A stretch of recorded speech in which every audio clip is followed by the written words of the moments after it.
रायगड महाराष्ट्रासह देश विदेशातील ताज्या बातम्या पाहण्यासाठी मॅक्स इंडिया लाईव्ह चॅनलला सबस्क्राईब करा आणि बेल आयकॉन दाबायला विसरू नका. नवनिर्माणचं स्वप्न उभी बाळगून काम करणाऱ्या कोणत्याही कार्यकर्त्याला छत्रपती शिवाजी महाराजांची प्रेरणा ही सदैव मार्गदर्शक स्वरूपाची असते. आणि आज मी माझा पदभार स्वीकारत असताना छत्रपती शिवाजी महाराजांना अभिवादन करत असताना शिवाजी महाराजांनी जे रयतेचं राज्य बघितलं होतं आणि शिवाजी महाराजांचा जो हिंदवी स्वराज्याची संकल्पना होती तीच संकल्पना मला काँग्रेसची संकल्पना वाटते.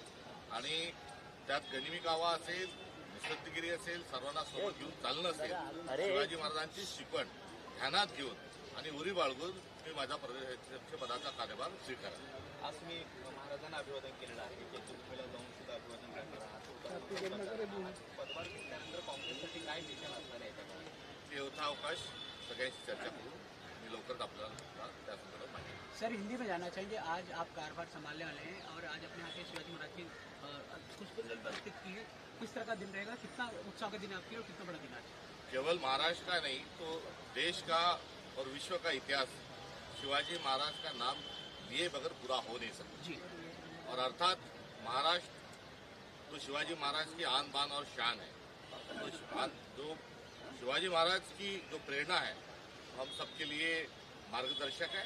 और उसी शिवाजी महाराज को या नतमस्तक होते हुए उनके वसूलों पर, उनके विचारों पर चलने का कर्मठता के साथ संकल्प करने हेतु आज मैं यहाँ पर आया हूँ. आज आप कारभार संभाले, आपकी असली लड़ाई किसके साथ है?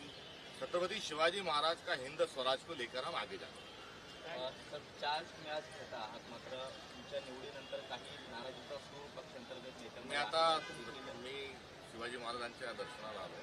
आपण याचा अवकाश भरपूर वेळ आपल्याजवळ